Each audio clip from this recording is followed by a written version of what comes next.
You've heard of the fight for civil rights in America. Reporter Carla Babb has the story of what happened right here in the 1950s.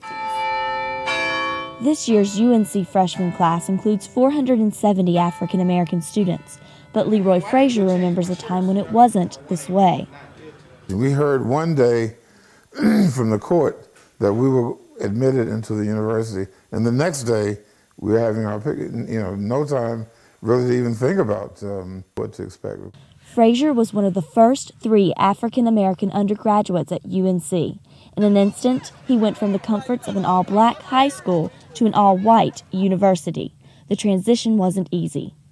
Making threatening calls, saying I shouldn't be here, I shouldn't go there the next day, I better be careful if I go there, blah, blah, blah. As Frasier stood on these South Building steps to register for classes in 1955, a civil battle was raging for African American rights. Little did he know, as he stood at this very spot, that he was opening doors for future generations.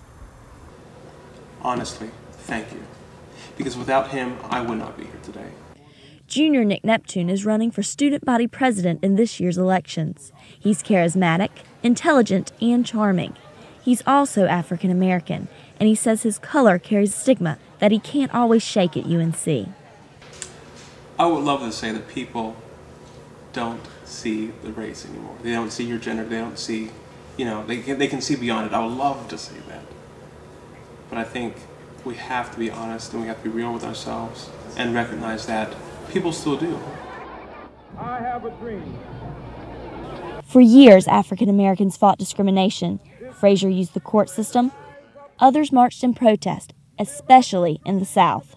Chuck Stone was an outspoken editor of many black-owned newspapers during the early days of the civil rights movement.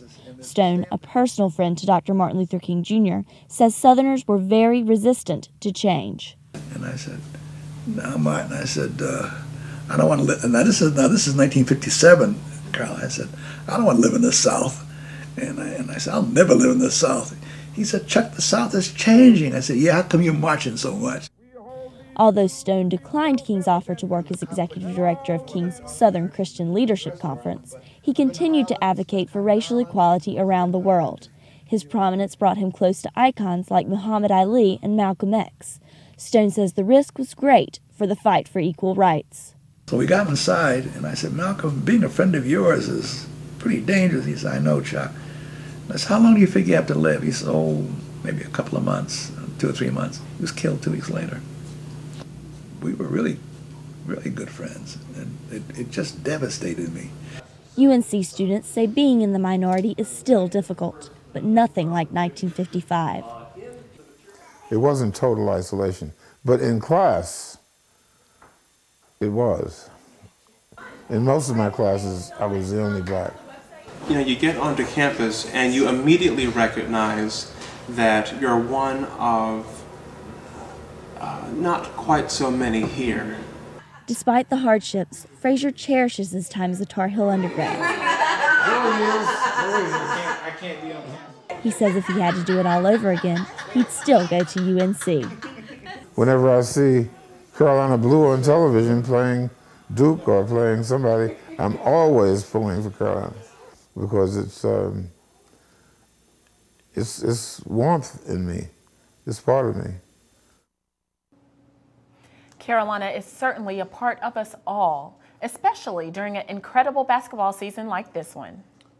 One of the highlights of this season didn't involve dunks or rivalry, but it did involve another influential African American. Not only did Carolina destroy Wake Forest, winning by 37 points, but one of the most recognized men on the planet made an appearance.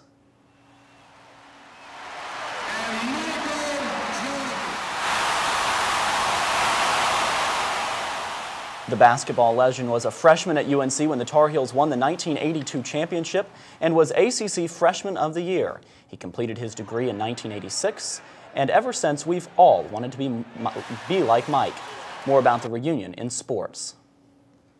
Some statues on UNC's campus tell more of a story than most of us are aware of. The student body first appeared on campus in October 1990 right in front of Davis Library. The 3 most controversial of the statues are now gone, but those that remain still kick up dust. One of them portrays an African-American female with a book propped up on her head. To many, this statue refers to the African tribal custom of women carrying baskets atop their heads. Chancellor Paul Hardin moved the statues in January 1991, and they now rest in a secluded part of campus. From controversial statues to controversial cartoons, art has been the voice of both sides of the civil rights battle. During a recent visit, Pulitzer Prize-winning cartoonist Doug Marlette says his own family's history inspired his editorial cartoons and novels, including his latest book, Magic Time. Marlette says his family's ties to the South's history, such as the KKK's presence in his childhood, add to his desire to promote civil rights. He says his cartoons and books sometimes rub members of his extended family the wrong way. And now we're joined by weathercaster Mallory Nichols. Hey. Hey. Mallory, it's been unseasonably warm outside. What's up with that? Well, don't get used to it. Walking around campus, you'll notice there are a lot more people outside. Coming up, we'll tell you if these students will be able to keep the games outdoors.